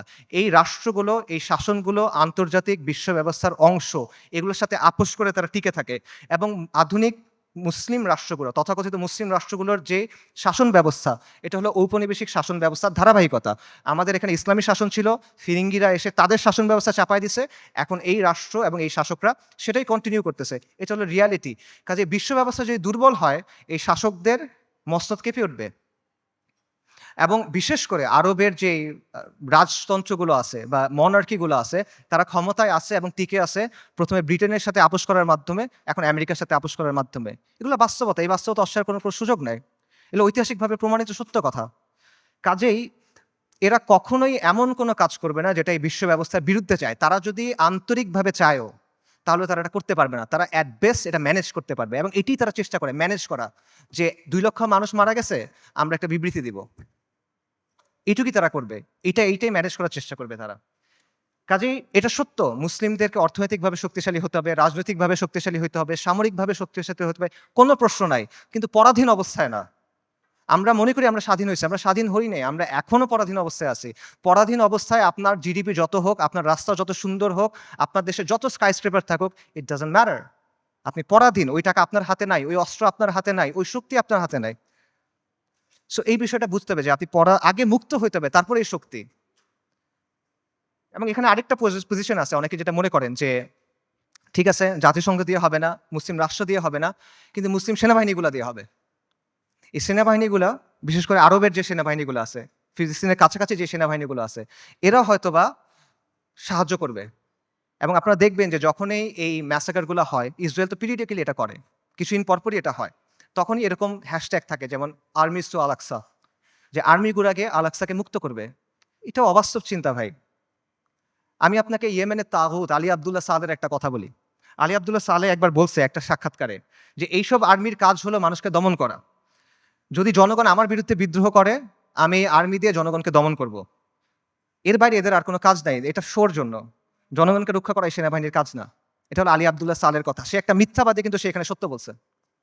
এটি হলো বাস্তবতা। আপনি দেখেন যে এই আর্মিগুলোকে প্রশিক্ষণ দেওয়া হয়েছে, অস্ত্র দেওয়া হয়েছে, অর্থায়ন করেছে কেন? এই আরব শাসকদের মসনদ টিকায় রাখার জন্য এবং মুসলিমদের পায়ের নিচে রাখার জন্য, ইসলামকে দমন করার জন্য। এটা হলো বাস্তবতা। এবং এই আর্মিগুলো আসলে যাবে কেমনে আল আকসা পর্যন্ত বলেন তো? ইসরায়েলের চারপাশে যে দেশগুলো আছে, এগুলো তো ইসরায়েলকে রক্ষা করতেছে। আপনি যাবেন কেমনে ওখানে? আপনি তো বাংলাদেশ থেকে যেতে পারবেন না ওখানে, তাই না? আপনার ওই জায়গার থেকেই ওখানে যেতে হবে। তো তারা যাবে এটা কেমনে? এবং যখন আপনি যে বলতেছেন এই আর্মিগুলো ক্ষমতা নিবে বা তারা কাজ করবে, এগুলো তো অলরেডি হয়েছে, এটার বাস্তবতা আমরা দেখছি। মিশরে কি হয়েছে জামাল আব্দুল নাসেরের সময়? জামাল আব্দুল নাসের ইখওয়ানুল মুসলিমিন বা মুসলিম ব্রাদারহুডের সাথে একটা ওয়াদা করছিল। কোরআনের উপর হাত রেখে সে ওয়াদা করছে যে মুসলিম ব্রাদারহুড রাস্তায় আন্দোলন করবে, রাজপথে আন্দোলন করবে, জনমত গঠন করবে। জামাল আব্দুল নাসের আর তার বন্ধুরা সেনাবাহিনীর মধ্যে কু করবে, সামরিক অভ্যুত্থান করবে। তারপর তারা ক্ষমতায় যাবে, ক্ষমতায় গিয়ে কোরআনের শাসন প্রতিষ্ঠা করবে। কোরআনের উপর হাত রেখে ওয়াদা করছে, কু হয়েছে, মুসলিম ব্রাদারহুড তার ওয়াদা পূর্ণ করছে, সে ক্ষমতায় গেছে, ক্ষমতায় গিয়ে কি করছে, গায়রুল্লাহর আইন দিয়ে শাসন করছে, মুসলিম ব্রাদারহুডকে জবে করছে। উস্তাদ সাইদ কুতুব রাহিমুল্লাহ সহ অনেক মানুষকে তারা শহীদ করে দিছে। এটা হলো বাস্তবতা। এরা যখন আসে তখন কি করে, এটা চোখের সামনে আসে। কাজেই আরব রাষ্ট্রগুলো বা এই রাষ্ট্রগুলোর যে শাসন ব্যবস্থা, যে শাসকরা আছে, এরা হলো ইসরায়েলের ঘনিষ্ঠতম মিত্র। আর এই বাহিনীগুলো হয় ইসরায়েলের বর্ডার গার্ড অথবা জাতিসংঘের ভাড়াটে সৈন্য। এটা হলো বাস্তবতা। সো এদেরকে দিয়ে আপনি ফিলিস্তিন মুক্ত করবেন, এটা ডিলিউশন ভাই। এবার আসেন ইরানের কথায়। আমরা অনেকে মনে করি যে ইরান ফিলিস্তিনকে মুক্ত করবে। আল-কুদসের মুক্তি ইরানের মূল উদ্দেশ্য না। ইরানের মূল উদ্দেশ্য হলো মধ্যপ্রাচ্যে শিয়াদের যে ক্ষমতা, এটা বৃদ্ধি করা, শিয়া অ্যাক্সিস বলে যেটাকে। এবং এটা সে করবে অ্যাট ইয়োর কস্ট। একটা কথা আছে গেম থিওরিতে, জিরো সাম গেম, যে তার শক্তি যত বাড়বে আপনার শক্তি তত কমবে। এটা বাস্তবতা।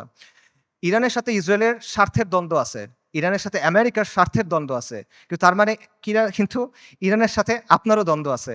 যে ইরান আজকে ফিলিস্তিনের মুক্তি করার জন্য বুলি আওড়াচ্ছে, তারাই আজকে সিরিয়াতে আহলুস সুন্নাহ ওয়াল জামাকে হত্যা করতেছে, তারাই আজকে আহওয়াজে আহলুস সুন্নাহ ওয়াল জামাকে হত্যা করতেছে, তারা ইরাকে আহলুস সুন্নাহ ওয়াল জামাকে হত্যা করছে, এখন নির্যাতন করতেছে। এটা হলো বাস্তবতা। ইরানের স্বার্থ আর আহলুস সুন্নাহ ওয়াল জামার স্বার্থ কখনোই এক না। ইরান সক্রিয়ভাবে এই মুহূর্তে আহলুস সুন্নাহ ওয়াল জামার সাথে যুদ্ধে লিপ্ত। এই মুহূর্তে, আগে কখনো ছিল, পরে কখনো এগুলো বলছে না, অ্যাট দিস মোমেন্ট তারা আমাদের সাথে যুদ্ধে লিপ্ত, অ্যাট দিস মোমেন্ট তারা আমাদের হত্যা করতেছে। আমেরিকা যখন আফগানিস্তানে আক্রমণ করছে, আমেরিকা যখন ইরাকে আক্রমণ করছে, ইরান তাদেরকে সহায়তা করছে। এটা তাদের মুখের কথা, এটা আমি বানায় বলতেছি না, আপনারা গিয়ে চেক করেন। মোহাম্মদ খাতামি ইরানের প্রেসিডেন্ট ছিল 97 থেকে 2005 পর্যন্ত সম্ভবত। তার একটা বক্তব্য আছে যে তালিবানের বিরুদ্ধে আমরা আমেরিকাকে সাহায্য করছি, স্পষ্ট বক্তব্য আছে তাদের। এগুলো লুকোছাপার কিছু না। এবং সবচেয়ে বড় যে বিষয়টা, ইরানের ব্যাপারে সতর্ক হওয়ার সবচেয়ে বড় কারণ হলো যে তাদের সাথে আমাদের আকীদার দ্বন্দ্ব আছে, তাওহীদের ব্যাপারে দ্বন্দ্ব আছে। তারা আল্লাহর উলুহিয়াত, আল্লাহর রুবুবিয়াত, আল্লাহর সিফাতের ব্যাপারে শিরক করে। তারা আমাদের মা আয়েশা রাদিয়াল্লাহু তাআলা আনহার ব্যাপারে জঘন্য কথা বলে, যেটা কোনোদিন কিয়ামত পর্যন্ত মানা সম্ভব না আমাদের পক্ষে। তারা সাহাবায়ে কেরাম রাদিয়াল্লাহু তাআলা আনহুম আজমাইনকে তাকফির করে, এটা কোনোদিন পর্যন্ত মানা সম্ভব না। এগুলো কোনো ফুরুই বিষয় না ভাই। এই জিনিস মেনে আপনি কোনো কিছু করতে পারবেন না। আল্লাহ আল কুদসকে এই শিরকের সাথে এই করে আপনি মুক্ত করতে পারবেন না। ইরানকে আপনার দেখতে হবে ক্রুসেডের সময়ে উবাইদি সাম্রাজ্যের মতো করে। ক্রুসেডের সময়ে একটা সাম্রাজ্য ছিল, উবাইদি সাম্রাজ্য। এটাকে আপনারা অনেকে ফাতেমি খিলাফত নামে চিনেন। এরা আকীদাতে ছিল ইসমাইলি শিয়া, মানে ইমামি শিয়াদের চেয়েও খারাপ, বাতেনি এরা, ইসমাইলি শিয়া। তারাও জেরুজালেমকে মুক্ত করার কথা বলতো, তারাও ঐক্যের কথা বলতো, কিন্তু ইতিহাস খুলে দেখেন তাদের ভূমিকা কি ছিল। আহলুস সুন্নাহর সাথে তাদের ভূমিকাটা কি ছিল, এটা ইতিহাস খুলে দেখেন। এবং এটা শুধু তখন না, এখনো এবং এর আগেও ছিল এরকমই। কাজেই ইরানকে আপনার উবাইদিদের একটা আধুনিক সংস্করণ হিসেবে দেখতে হবে। তবে credit where credit is due, ইরানের কিছু অর্জন আছে যেটা আমাদের নাই, এটা আপনার স্বীকার করতে হবে। শিয়া স্বার্থের জন্য গত 4 দশকে ইরান যেটা করতে পারছে, কোনো সুন্নি শক্তি সেটা এখনো করতে পারে নাই, এটা বাস্তবতা। শিয়াদের আছে একটা রাষ্ট্র আছে, তাদের একটা জিওপলিটিক্যাল প্রজেক্ট আছে। মধ্যপ্রাচ্যে আহলুস সুন্নাহর এরকম কোনো কিছু এখনো নাই। বৈশ্বিকভাবে ফিলিস্তিন ইস্যু ব্যবহার করে ইরান প্রতিরোধের একটা রেটরিক তৈরি করছে, এক ধরনের সফট পাওয়ার তৈরি করছে। এটা আমরা তৈরি করতে পারি নাই, এগুলো বাস্তবতা। এই ক্রেডিট তাকে আপনি দেন, এই অর্জন স্বীকার করেন, কোনো সমস্যা নাই। কিন্তু এই রেটরিকে মজে গিয়ে আপনি মনে করেন না যে তারা হলো উম্মার অগ্রসেনারী, আপনি মনে করেন না যে সে এসে আপনার সহযোগী হবে। এটা যদি আমরা মনে করি তাহলে এটা ভুল হবে, এবং এই ভুলের মাসুল আমাদের দিতে হবে। আরেকটা বিষয় মাথায় রাখেন, সেটা হলো আল কুদস পবিত্র, এটা ইসলাম ছাড়া আর কোনো কিছু দিয়ে মুক্ত হবে না। বাংলাদেশে একটা দল আছে জাসদ, জাতীয় সমাজতান্ত্রিক দল। 80-র দশকে এই দলের অনেক মানুষ ফিলিস্তিনে গেছিল লড়াই করতে, আপনারা জানেন কিনা আমি জানি না। মেজর জলিলের নাম শুনছেন, উনি জাসদের সাথে ছিল, ওনার মাধ্যমে অনেকে তখন সেখানে গিয়ে লড়াই করছিল। এই যে ইয়াসির আরাফাতদের যে দল ছিল পিএলও, এটার সাথে তারা ওখানে গিয়ে লড়াই করছিল, এগুলো ডকুমেন্টেড। তো এই জাসদ বা এই পিএলওর হাতে আল্লাহ কখনো আল কুদসের মুক্তি দিবেন না। মূলহিত কমিউনিস্ট সেকুলারিস্ট ন্যাশনালিস্টদের হাতে আল্লাহ আল কুদসকে দিবেন না। আল কুদস মানে কি? আল কুদস মানে পবিত্র, পবিত্র জিনিস মানুষ আল্লাহ অপবিত্রদের হাতে দিবেন না, অসম্ভব। যেই বিজয় আল্লাহ প্রথমে দিচ্ছেন আল ফারুকের কাছে রাদিয়াল্লাহু আন, যেই বিজয় আল্লাহ দিচ্ছেন সালাহউদ্দিনের কাছে, এটা আল্লাহ কোনো কমিউনিস্টকে দিবেন না, এটা আল্লাহ কোনো জাতীয়তাবাদীকে দিবেন না। এটা যদি মুক্ত হয়, এটা ইসলামের নামে মুক্ত হবে। যতদিন পর্যন্ত ইসলামের নাম না আসবে, এটা যদি আপনি বাহ্যিকভাবে মনে হয় মুক্ত হয়েছে, তাও এটা আসলে মুক্ত হবে না। এবং এখানে এটাও বুঝেন যে ফিলিস্তিনের মানুষরা নিজে নিজে আল-কুদসকে মুক্ত করতে পারবে না। ঠিক আছে? আমরা সবাই ফিলিস্তিনের জিহাদ সমর্থন করি। সবাই সমর্থন করে এটা। কমিউনিস্টরাও সমর্থন করে। কিন্তু ফিলিস্তিনের মানুষ নিজেরা, গাজার মানুষ খালি গাজাতে লড়াই করতেছে। আল-কুদস মুক্ত হবে না। পশ্চিম তীরের মানুষ শুধু পশ্চিম তীরে লড়াই করতেছে। ফিলিস্তিন মুক্ত হবে না। এটা সম্ভব না। উমর রাদিয়াল্লাহু আনহুর সময় আবারও চিন্তা করেন, ইতিহাসের কথা চিন্তা করেন। ফিলিস্তিন কি ভেতর থেকে মুক্ত হয়েছিল না বাইরে থেকে গিয়ে মুক্ত করা হয়েছিল? সালাহউদ্দিন আর আইয়ুবের সময় চিন্তা করেন, ফিলিস্তিন ভেতর থেকে মুক্ত হয়েছিল না বাইরে থেকে গিয়ে মুক্ত করা হয়েছিল? বাইরে থেকে মুক্ত করতে হবে। এক্স্যাক্টলি এখন আপনার তাই করতে হবে। বাইরে থেকে যোদ্ধা বাহিনী গিয়ে ফিলিস্তিনকে মুক্ত করে আনতে হবে। কিন্তু এখানে সমস্যা। সমস্যাটা হলো যে বাইরে থেকে যে যারা যাবে তারা যাবেটা কিভাবে? ইসরায়েল একটা ৪-৫ লেয়ারের সিকিউরিটি কমপ্লেক্সের ভেতরে বসে আছে। সহজ করে বলি, ইসরায়েল যেতে হলে আপনার ৪টা বা ৫টা পাহাড় টপকাইতে হবে। এভাবে চিন্তা করেন, মনে করেন আফ্রিকার কোনো অঞ্চলে আপনি টাইম মেশিনে করে সালাউদ্দিন আল আইয়ুবী এবং নুরুদ্দিন জিঙ্গি রাহিমাহুমুল্লাহ তাদেরকে নিয়ে আসলেন, তাদের বাহিনীকে নিয়ে আসলেন, তাদেরকে অত্যাধুনিক অস্ত্র দিলেন এবং তাদের একটা মিশন দিলেন, তোমাদের কাজ হলো আবার জেরুজালেম মুক্ত করো, আগে একবার করছিলে আবার করো। তারা যদি এই কাজটা করতে চায় তাদেরকে কে বাধা দিবে চিন্তা করেন। প্রথমে ওইখানকার তথাকথিত মুসলিম শাসক বাধা দিবে, তাদের বাহিনী বাধা দিবে, সেই শাসকদের কিছু অনুগত নামধারী আলেম থাকবে, তারা বাধা দিবে, তারা বলবে এরা খারিজি, তারা বলবে এরা তাকফিরি, তারা বলবে এরা উগ্র, তারা বলবে এরা বাঘি। এগুলো বলে অনেকে মাইন্ড করেন, এগুলো বাস্তবতা। আপনারা ভিডিও দেখেন, মিশরের এক বিখ্যাত মুফতি, নাম বললে সবাই চিনবেন, এই বিখ্যাত মুফতি বলছে যে অক্টোবর ৭ তারিখ যে আক্রমণ করা হয়েছে এটা খারিজিদের মতো আক্রমণ হয়েছে, এবং এটা যাদের সামনে বলছে সেই তরুণরা তাকে ভয়ঙ্কর অ্যাগ্রেসিভ একটা স্লোগান দিছে, তখন গালি দিছে বেসিক্যালি, আমি বলতে চাচ্ছি না, আপনাকে ইউটিউবে খুঁজে দেখেন। এগুলো বাস্তবতা। প্রথমে ওই শাসকরা এবং তার বাহিনীরা তাদেরকে বাধা দিবে, তারপর তাদের অনুগত নামধারী আলেমরা, হকপন্থী আলেম অবশ্যই না, নামধারী আলেমরা বাধা দিবে। তারপর কি হবে? তারপর আন্তর্জাতিক বিশ্ব আসবে, এসে স্যাংশন দেওয়ার চেষ্টা করবে, নিন্দা প্রস্তাব জানাবে। তারপর যদি কোনোভাবে তারা আগাইতে পারে, তাদের গিয়ে মোকাবেলা করতে হবে কাদের সাথে? ইসরায়েলকে ঘিরে রাখা আরব দেশগুলা এবং সেগুলোর শাসক এবং সেগুলোর সেনাবাহিনীর সাথে। এগুলো যদি আপনি ক্রস করেন, তখন আপনার লড়াই করতে হবে আমেরিকার সাথে। তারপর আপনি ইসরায়েলের সাথে ফাইট করতে পারবেন, তার আগে না। এটা হলো বাস্তবতা। আজকে যদি কোনো সুন্নি রাজনৈতিক শক্তি তৈরি হয়, মনে করেন উত্তর পূর্ব আফ্রিকাতে কোনো সুন্নি দল ইসলামী ইমারত কায়েম করলো, তারা এখন আল-কুদস পর্যন্ত যাইতে চায়, তাদেরকে এই ৪-৫টা পাহাড় টপকায় ওখানে যেতে হবে।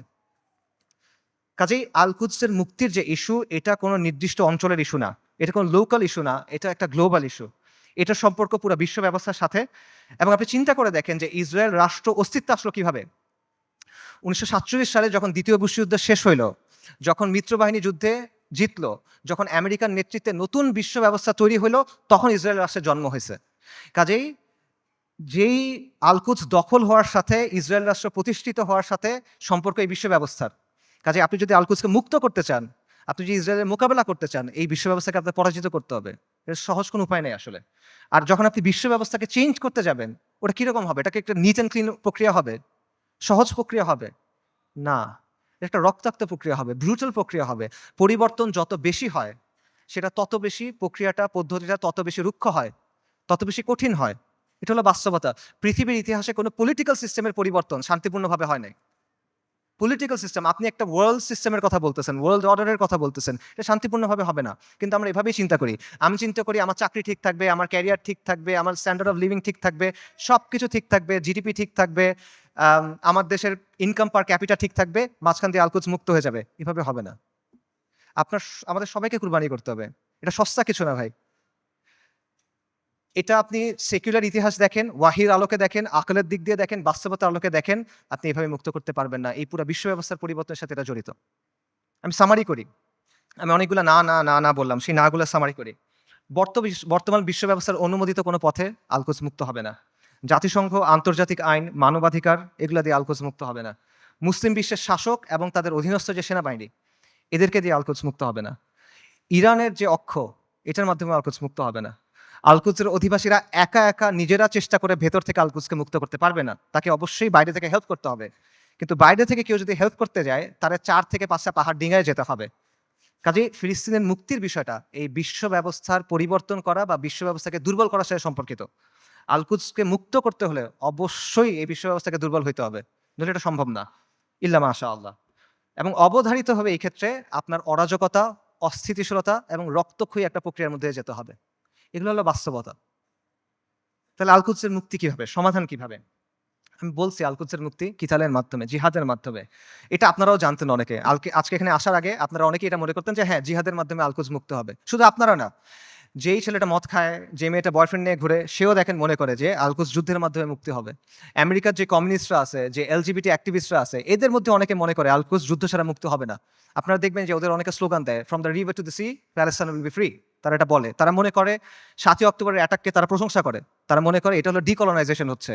ডিকলোনাইজেশনের সবচেয়ে ভালো রূপ এটা। তো তার বুঝ আর আপনার বুঝে তফাৎ কি? তফাৎটা হইলো যে আপনি মনে করছেন যুদ্ধ দিয়ে মুক্ত হবে। আপনার কাছে উত্তরটা আছে, আপনার কাছে গন্তব্যটা আছে। কিন্তু গন্তব্য পর্যন্ত কিভাবে যাবেন এটা আপনি জানেন না। আপনি একটা অঙ্কের উত্তরটা আপনি মুখস্থ জানেন বা কেউ আপনাকে বলে দিছে, আপনি এটা লিখছেন, কিন্তু আপনি অঙ্কটা মিলায় আনতে পারতেছেন না। এটা হলো সমস্যাটা। সো এই কথাগুলো এতক্ষণ আমি যেটা বললাম, যে আমি যে বললাম এভাবে হবে না, এভাবে হবে না, এভাবে হবে না, এটার বলার কারণটা হলো ওই চিন্তার জটগুলো খুলে দেওয়া। যাতে করে আপনার চিন্তাটা স্পষ্ট হয়। আল কুদসকে মুক্ত করতে হলে অবশ্যই জিহাদ করতে হবে এবং এটা একটা উম্মা কেন্দ্রিক প্রচেষ্টা হইতে হবে। এটা কোনো নির্দিষ্ট এক জায়গায় করে আপনি করতে পারবেন না। জিহাদটা শুরু ফিলিস্তিনে হবে না, এটা শেষটা ফিলিস্তিনে গিয়ে হবে। ইতিহাসে এভাবেই বারবার হয়েছে। ওমর ইবনুল খাত্তাবের সময় কি হয়েছিল চিন্তা করেন। সালাহউদ্দিন আল আইয়ুবের সময় কি হয়েছিল চিন্তা করেন। শুরুটা কখনোই ফিলিস্তিনে হয় নাই, শেষটা ফিলিস্তিনে গিয়ে হয়েছে। এবং এই জন্য প্রথমে মুসলিম মেজরিটি দেশগুলো আছে সেগুলোকে আপনার স্বাধীন করতে হবে। সেকুলার সিস্টেম থেকে বের হয়ে সেখানে ইসলামী শরিয়া আনতে হবে। We must replace this tyrannical puppets with man of God. মুত্তাকিদের দিয়ে ওই জায়গায় ইসলামী শরিয়া আনতে হবে, তা না হলে আপনি মুক্ত করতে পারবেন না। এটা হলো বাস্তবতা। এবং এই পরিবর্তনটা এটা একটা বৈপ্লবিক পরিবর্তন। এটা ব্যালট বক্স দিয়ে আসবে না, এটা কোনোদিনও ব্যালট বক্সে দিয়ে আসবে না। অনেক চেষ্টা করা হয়েছে, আসবে না। সেটা আফগানিস্তানে যেভাবে আসবে, সব জায়গায় এভাবে আসবে, এটা জরুরি না। স্থান, কাল, পাত্র, প্রেক্ষাপট ভেদে পরিবর্তন আসতে পারে, কিন্তু পরিবর্তনটা বৈপ্লবিক হইতে হবে। এটা আপোষের কোনো পরিবর্তন হইলে হবে না। এবং মূল বিষয়টা সিম্পল। কিছু ভূখণ্ডের উপর আহলুস সুন্নাহ ওয়াল জামাত তামকিন লাগবে, শাসন কর্তৃত্ব লাগবে। তারপর সেই ভূখণ্ডগুলোকে ঘাঁটি হিসেবে ব্যবহার করে আপনাকে সামরিক শক্তি তৈরি করতে হবে। তারপর ধাপে ধাপে জিহাদের মাধ্যমে আল কুদসকে মুক্ত করতে পারবেন। এটা হলো অ্যান্সার। এবং এই তামকিন অর্জনের কাজটা সব মুসলিম ভূখণ্ডে আপনি একসাথে করতে পারবেন না, কারণ সব মুসলিম ভূখণ্ডের অবস্থা এক না। আপনি চিন্তা করেন, বাংলাদেশে ইসলামী ইমারত হওয়া আর সিরিয়াতে ইসলামী ইমারত হওয়া কখনো একরকম না। বাংলাদেশ আর ইসরায়েলের মধ্যে বা আল কুদসের মধ্যে 6টা দেশ আছে: Jordan, Iraq, Iran, Afghanistan, Pakistan এবং মোদির ভারত। আনরিয়েলিস্টিক, আপনি ওখান থেকে কোনো যেতে পারবেন না। কিন্তু সিরিয়ার সাথে ডিরেক্ট বর্ডার আছে। কাজেই এই বাস্তবতা বুঝতে হবে যে কোন জায়গায় ফোকাস করতে হবে, কোনভাবে কাজ করতে হবে। তবে মূল সমাধান ওই জায়গাতেই, যেটা আমি আবারও বলতেছি, আল কুদসের নিকটবর্তী মুসলিম ভূখণ্ডে তামকিন অর্জন করতে হবে, শাসন কর্তৃত্ব অর্জন করতে হবে। তারপর সেগুলোকে কেন্দ্র হিসেবে ব্যবহার করে সামরিক শক্তি বৃদ্ধি করতে হবে। তারপর ধাপে ধাপে জিহাদের মাধ্যমে আল আকসার দরজায় গিয়ে পৌঁছাতে হবে। এটা আপনাদের অনেকের কাছে মনে হতে পারে যে ফ্যান্টাসি, আপনাদের অনেকের কাছে মনে হতে পারে যে এটা অনেক কঠিন একটা সলিউশন, কিন্তু এটাই সবচেয়ে প্র্যাগম্যাটিক সলিউশন। এবং এটার উদাহরণ ইতিহাস থেকে আছে। আমি আবারও বলতেছি, ওমর রাদিয়াল্লাহু আনহুর সময় চিন্তা করেন কিভাবে মুসলিমরা আল আকসা মুক্ত করছিল। প্রথমে মদিনার উপরে শাসন কর্তৃত্ব, তামকিন, তারপর জাজিরাতুল আরবের উপরে, তারপর সিরিয়ার কিছু অঞ্চলে, তারপর আল আকসায়। সালাউদ্দিন আইয়ুবীর সময় কিভাবে হয়েছে, সিরিয়ার কিছু অঞ্চলে, তারপর মিশরে, তারপর আল আকসায়। এভাবেই হয়েছে। এবং আপনি যদি বলেন যে এটা তো ঠিক আছে, অনেক আগে হয়েছে, বর্তমান সময়ে এভাবে হবে কিনা, বর্তমান সময়েও হবে। আপনার সামনে উদাহরণ আছে। ইরানের কথা চিন্তা করেন। ইরানের ব্যাপারে আমরা বলছি যে ইরানের মাধ্যমে এটা মুক্তি হবে না, ইরানের স্বার্থ আমাদের স্বার্থ এক না, ইত্যাদি। বাকি গত 1 বছরে কেউ যদি ইসরায়েলের সাথে কিছু লড়াই করে থাকে, 2-1টা গুলিও করে থাকে, এটা কে করছে? ইরানই তো করছে। তো এই যে প্রতিরোধ করার সামর্থ্য, এটা সেটা অর্জন করলো কিভাবে? তারা 3টা বা 4টা জায়গাকে ব্যবহার করে এটা করছে। একটা হলো তেহরান মানে ইরান, একটা হলো লেবাননে হিজবুল্লাহ বা হিজবুল শয়তান, একটা হলো ইয়েমেনে হুথিরা, আর একটা হলো ইরাকে তাদের যে মিলিশিয়াগুলো আছে আল বদর ব্রিগেড। এর মাধ্যমে তো তারা এটা করছে। তো এই শক্তিটা তারা তৈরি করছে কিভাবে? নিয়মতান্ত্রিকভাবে করছে। আমাদের অনেক ভাই একই সাথে নিয়মতান্ত্রিক পদ্ধতির ফ্যান, আবার তারা ইরানেরও ফ্যান। এই জিনিসটা সায়েন্স আমি এখনো বুঝতে পারি নাই। ইরানের এই ক্ষমতাটা তৈরি হয়েছে কিভাবে? 79-এ একটা বিপ্লবের মাধ্যমে খোমেনি ক্ষমতায় আসছে। তারপর 80-র দশকে তারা লেবাননে গিয়ে আইআরজিসি, যেটা ইসলামিক রেভলিউশনারি গার্ড কর্পস, ঠিক আছে, ইরানের যেটা, তারা গিয়ে লেবাননের যে শিয়া ফ্যাকশনগুলো ছিল সেগুলোকে একত্রিত করছে, তাদেরকে প্রশিক্ষণ দিছে, তাদেরকে ট্রেনিং দিছে। এইটা পরবর্তী থেকে হিজবুল্লাহতে পরিণত হয়েছে। এবং হিজবুল্লাহ কি কোনো নিয়মতান্ত্রিক দল? এটা একটা ডেজিগনেটেড টেররিস্ট অর্গানাইজেশন। খুঁজে দেখেন ইয়েমেনে হুথিরা কিভাবে তৈরি হয়েছে। হুথিদেরকে গিয়ে অর্থ দিছে, প্রশিক্ষণ দিছে, অস্ত্র দিছে কারা? ইরান। হুথিরা কি ডেজিগনেটেড টেররিস্ট দল? সো এই বাস্তবতা আপনার চোখের সামনে আছে, এবং এটা কোনোটা কিন্তু নিয়মতান্ত্রিক মাধ্যমে হয় নাই। এরা শক্তির মাধ্যমে ক্ষমতায় আসছে, শক্তির মাধ্যমে জায়গা করে দিছে, এবং নিজেদের পলিটিক্যাল এজেন্ডা দিয়ে তারা করছে। আমি বলতেছি না রাফিদারের মাধ্যমে ফিলিস্তিন মুক্ত হবে, আমি আবারও ক্লিয়ার করতেছি। আমি জাস্ট আপনাদের এক্সাম্পল দিচ্ছি যে কীভাবে বর্তমান সময়েও এই প্রসেস কাজ করে, কীভাবে তামকিন অর্জনের পরে ধাপে ধাপে আপনি শক্তি অর্জন করতে পারবেন এবং এর প্রতিরোধ করার ক্যাপাসিটি অর্জন করতে পারবেন। এবং এটার আরও অনেক উদাহরণ আছে। বিশ্ব ব্যবস্থাকে চ্যালেঞ্জ করে কিউবা টিকে নাই, বিশ্ব ব্যবস্থাকে চ্যালেঞ্জ করে নর্থ কোরিয়া টিকে নাই, ল্যাটিন আমেরিকার বিভিন্ন রেজিম বিভিন্ন সময় টিকে ছিল না। উদাহরণ শিয়ারদের কাছ থেকে নেওয়ার দরকার নাই, আপনি পারস্য বিজেতা উমর ইবনুল খাত্তাবের কাছ থেকে উদাহরণ নেন, আপনি আহলুস সুন্নাহ ওয়াল জামার গর্ব নুরুদ্দিন সিংহি, সালাউদ্দিন আইয়ুবির কাছ থেকে উদাহরণ নেন, সমস্যা নাই তো। তারা সবাই কি করছে দেখেন, যেই কথাটা আমি বলছি তারা সবাই এটাই করছে। তারা প্রথমে একটা জায়গায় তামকিন অর্জন করছেন, শাসন কর্তৃত্ব অর্জন করছেন, তারপর সামরিক শক্তি বৃদ্ধি করছেন, তারপর ধাপে ধাপে আল কুদস পর্যন্ত গেছেন জিহাদ করতে করতে। এটার বাইরে আর কোনো প্র্যাগম্যাটিক সলিউশন নাই। এটাই সবচেয়ে বাস্তবসম্মত পদ্ধতি, এটাই সবচেয়ে টাইম টেস্টেড পদ্ধতি, এটা হিস্টোরিক্যালি প্রুভেন পদ্ধতি, এটা শরিয়া সম্মত পদ্ধতি, এটা আকল সম্মত পদ্ধতি। এটা কঠিন পদ্ধতি, এটা রুক্ষ পদ্ধতি, বিপদ সংকুল পদ্ধতি, কোনো ডাউট নাই, এটা সহজ পথ না। কিন্তু সহজ পথ নেওয়ার নাম তো ভাই বাস্তববাদী হওয়া না। বাস্তববাদী হলো যেটা করা প্রয়োজন সেটা করা। আপনি একটা গন্তব্যে যাবেন, একটা সহজ পথ, একটা কঠিন পথ। সহজ পথ আপনাকে আরেক জায়গায় নিয়ে যাবে, আপনি ওটা নিলে তো হইল না। সো আমরা কিন্তু বাস্তববাদিতার নামে অতীতে অনেক পদ্ধতি গ্রহণ করছি, এখনো করে যাচ্ছি। এগুলো আমাদের কি দিছে ভাই? কি অর্জন দিছে আমাদের বলেন? জিল্লতি ছাড়া আমাদের কি অর্জন দিছে বলেন? এবং দিন থেকে আমরা সরে গেছি। আরো এক্সাম্পল দেখেন, চীনের কথা মনে করেন। চীন যে গ্লোবাল সুপার পাওয়ার হয়েছে, কিভাবে হয়েছে ভাই? লিবারাল ডেমোক্রেসি মেনে হয়েছে? মানবাধিকার মেনে হয়েছে? একটা ভায়োলেন্ট রেভলিউশনের মাধ্যমে চাইনিজ কমিউনিস্ট পার্টি শাসন কর্তৃত্ব অর্জন করছে, তামকিন অর্জন করছে। তারপর একটা ওয়ান পার্টি স্টেট বানাইছে, ব্রুটালি শক্ত হাতে শাসন করছে, আজকে সে আমেরিকার কন্টেন্ডার হয়েছে। এটা বাস্তবতা ভাই। চীন, তারা কি বিশ্বাস করতে যে জনগণ সব ক্ষমতার উৎস? চীনের বিপ্লবের যাকে স্থপতি বলা হয় মাও সেতুং, তার একটা বিখ্যাত উক্তি আছে, সেটা হলো বন্দুকের নল ক্ষমতার উৎস। পাওয়ার comes from the barrel of the gun. এটা বাস্তবতা। এই বাস্তবতা, political power comes from the barrel of the gun. এটা দুনিয়ার বাস্তবতা। আপনি বাস্তবতা বুঝার পরে বাস্তবসম্মত পলিসি নিতে পারেন। এবং আপনাকে ওই যেটা বলছিলাম, এই পলিসি আপনার নিতে হবে বাস্তবতার নিরিখে, শরিয়ার আলোকে এবং নিজের সামর্থ্য অনুসারে, এবং আপনার শত্রুকে আপনার চিনতে হবে। আমরা শুরুতে হরমুজানের কথা বলছিলাম। মুসলিমদের শত্রুদের তুলনা হলো পাখির মতো। পাখির দুটা ডানা, দুটা পা, একটা মাথা। আজকে 1400 বছর পর্যন্ত ডানা একটা ভেঙে ফেলবেন, আর একটা ডানা থেকে যাবে। দুটা ডানা ভেঙে ফেলবেন, পা থেকে যাবে। মাথা কেটে ফেলবেন, পাখি শেষ। রাইট? তা আজকে 1400 বছর পরে বাস্তবতা কি? মুসলিমদের শত্রুদের অবস্থা একটা পাখির মতো। এক ডানা নেটো, এক ডানা ইসরায়েল, দুই পা হলো এই আরব বিশ্বের শাসকেরা। মাথাকে আমেরিকা। ইসরায়েলকে সবচেয়ে বেশি সামরিক সমর্থন কে দেয়? আমেরিকা। ইসরায়েলকে সবচেয়ে বেশি অর্থনৈতিক সমর্থন কে দেয়? ইসরায়েলকে সবচেয়ে বেশি রাজনৈতিক সমর্থন কে দেয়? বারবার জাতিসংঘের সিকিউরিটি কাউন্সিলে ভেটো কে দেয়? এই শাসকদের মসনদ কে টিকায় রাখে? কাজেই আমেরিকাকে রাজি খুশি রেখে, আমেরিকার মনের মতো করে, আমেরিকার বানানো ছকে খেলে, তাদের ঠিক করা নিয়ম মেনে কোনোদিন পর আল কুদস মুক্ত হবে না। এটা পসিবল না। আপনার আমেরিকার কথা চিন্তা করেন। গত ১ বছর ধরে তাদের সাথে যেই ঘটনাগুলো ঘটতেছে, সেগুলোর কথা চিন্তা করেন। আপনি ওই ছেলেটার কথা চিন্তা করেন, হাফেজ। আপনারা ভিডিও দেখছেন। রিফিউজি ক্যাম্পের ভিতরে আগুনে পড়ে মারা গেছে। ছেলেটার নাম ছিল শাবান, কোরআনে হাফেজ, সফটওয়্যার ইঞ্জিনিয়ারিং নিয়ে পড়তেছিল। আপনারা রুহ রিমের কথা চিন্তা করেন। ওই যে ছোট্ট মেয়েটা, বিল্ডিং ধসে গেছে, মারা গেছে। তার দাদা তার ডেড বডি বুকে নিয়ে বলতেছে রিম, রুহ। তার কথা চিন্তা করেন, তাদের কষ্টের কথা চিন্তা করেন। আপনি ওই বাবার কথা চিন্তা করেন যে সে বিস্কিট কিনতে গেছিল বাচ্চার জন্য, ফিরে এসে দেখে তার স্ত্রী সন্তান মারা গেছে। সে কান্না করতেছে আর বিস্কিটটা বাচ্চার হাতে দিয়ে বলছে, বাবা তুমি এটা নিয়ে যাও। আপনি মার কথা চিন্তা করেন যে বাচ্চার জন্য আটা আনতে গেছে, কারণ বাচ্চা ক্ষুধায় কাঁদতেছে, বুঝে না তো। আটা আনতে গেছে, এসে দেখে সবাই মারা গেছে। আপনি হিন্দ রাজাবের কথা চিন্তা করেন, 6 বছর বয়সী মেয়ে। ওরা গাজা থেকে পালায় যাওয়ার চেষ্টা করতেছিল 7 জন পুরা ফ্যামিলিতে। ইসরায়েলি ট্যাঙ্ক ওদের ঘিরে ফেলছে, গুলি করছে, সবাই মারা গেছে, ও বেঁচে আছে।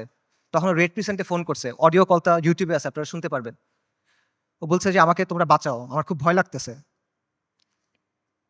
ওর সব পাশে সবাই মারা গেছে, বাবা মা সবাই মারা গেছে, 6 বছর বয়সী একটা মেয়ে।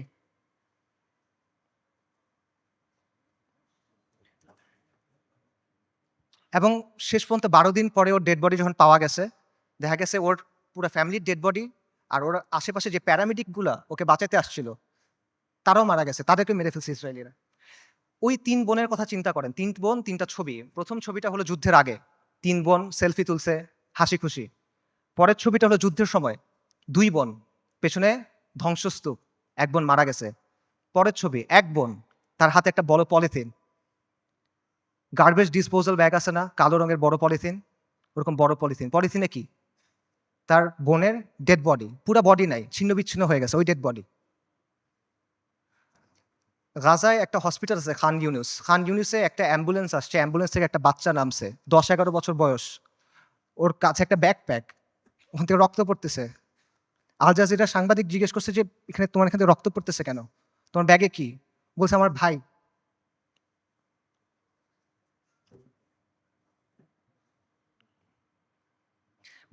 ডাক্তাররা ব্যাগ খুলে দেখছে যে একটা ৫ বছর বয়সী বাচ্চার ডেড বডি, পুরা বডি নাই, ছিন্ন-বিচ্ছিন্ন বডি।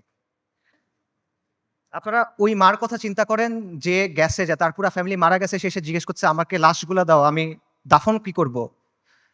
তাকে ৩ টা পলিথিন দিছে। কারণ ডেড বডি নাই, ছিন্ন-বিচ্ছিন্ন হয়ে গেছে সব। ৩ টা পলিথিন দিছে। আপনারা ওই বাচ্চাটার কথা চিন্তা করেন, বিল্ডিং ধসে পড়ছে, খুলি ফেটে গেছে, কোটর থেকে চোখ বের হয়ে আসছে এবং ওই নিষ্প্রাণ চোখ, এই নিষ্প্রাণ পৃথিবীর দিকে তাকায় আছে। এদের কষ্টের কথা চিন্তা করেন। এই কষ্ট শুধু তাদের, এই কষ্ট আমাদের না। আমরা না এক উম্মাহ। এক উম্মাহ, এক দেহের মতো, এরকম না? আমাদের স্পর্শ করে না ওই কষ্ট। এই যে এই কষ্টটা কি আমাদের যে কষ্টটা হবে তার চেয়ে বেশি কষ্ট? আমাদের যে কষ্ট ওটা কি এর চেয়ে বেশি কষ্ট? যদি এটা বেশি কষ্ট মনে হয় তাহলে আমি আরেকটা কষ্টের কথা বলি, এটা শোনেন। ওই দিনের কথা মনে করেন যেই দিন আল্লাহর সামনে আপনাকে দাঁড়াতে হবে। ইদা দুক্কাতিল আরদু আরদান দাক্কান দাক্কা ওয়া জাআ রাব্বুক ওয়াল মালাকু সাফফান সাফফা ওয়া জিআ ইয়াওমাইযিন বিজাহান্নাম। পৃথিবী চূর্ণ-বিচূর্ণ হয়ে যাবে, বালির মতো হয়ে যাবে। আপনার প্রতিপালক আসবেন এবং মালাইকারা আসবে সারিবদ্ধভাবে এবং জাহান্নামকে আপনার সামনে আনা হবে। ওই দিন আল্লাহ আপনাকে প্রশ্ন করবেন, আমাদেরকে প্রশ্ন করবেন। কি জবাব দিবেন আল্লাহকে বলেন? ফাইয়াউমাইযিন লা ইউআযযিবু আযাবাহু আহাদ ওয়া লা ইউথিকু ওয়াসাকাহু আহাদ। আল্লাহ ওই দিন যেভাবে আযাব দিবেন ওভাবে আর কেউ দেয়া নাই। আল্লাহ ওই দিন যেভাবে বাঁধবেন ওভাবে আর কেউ বাঁধে নাই। কি বলবেন আল্লাহকে তখন? আল্লাহ আপনাকে যদি জিজ্ঞেস করেন তুমি কি করছিলে, আপনি কি জবাব দিবেন বলেন? এই কষ্ট বেশি না দুনিয়াতে আপনার যে কষ্ট হবে সেটা বেশি? লা ইলাহা ইল্লাল্লাহ। এত কিছুর পরও দেখেন আল কুদসের মানুষ ঈমান, ইস্তিকামাত এবং সবরের কি দৃষ্টান্ত স্থাপন করছে। একজন বৃদ্ধা বলতেছে, আমাদের জান, মাল, সন্তান সবকিছু আল্লাহর জন্য কুরবান। মৃত্যু যদি আল কুদসের জন্য হয় তাহলে এটা সুন্দর মৃত্যু। ইনশাআল্লাহ কিয়ামত পর্যন্ত আমরা রিবাদ করে যাব। এটা সস্তা কিছু না, এটা রাসূলুল্লাহ সাল্লাল্লাহু আলাইহি ওয়াসাল্লামের ইসরা ওয়াল মিরাজের জায়গা। আমরা বাইতুল মাকদিসের অধিবাসীরা প্রস্তুতি আছি, কুরবানি করার জন্য প্রস্তুতি আছে। যত কুরবানি লাগে আমরা করব। ওই বাবার কথা চিন্তা করেন, হাসপাতালে একই দিনে ২ বাচ্চা মারা গেছে, ২ ছেলে মারা গেছে। উনি বলতেছেন আলহামদুলিল্লাহ, এটা জিহাদের ভূমি, এটা রিবাতের ভূমি।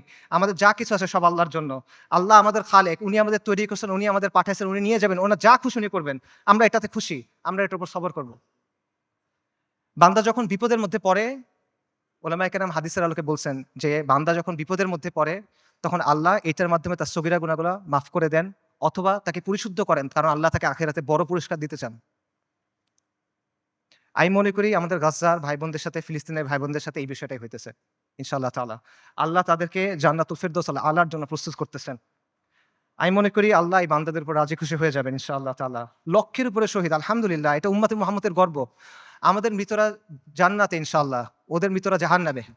আল্লাহু মাওলানা ওয়ালা মাওলা লাহুম। ওই বৃদ্ধের কথা চিন্তা করেন যিনি ধ্বংসস্তূপের মাঝখানে দাঁড়ায় বলতেছেন, আমরা আজও এখানে দাঁড়ায় আছি এবং আমরা এখান পর্যন্ত থাকবো।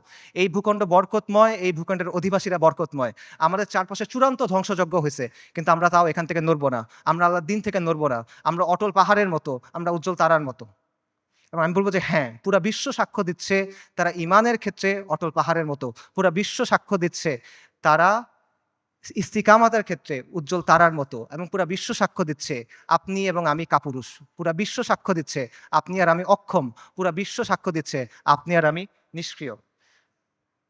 ইসরায়েলের এক ইসরায়েলের এক সোলজারের ভিডিও আছে। সে বলতেছে, ইংলিশে বলতেছে, আমেরিকান জিও।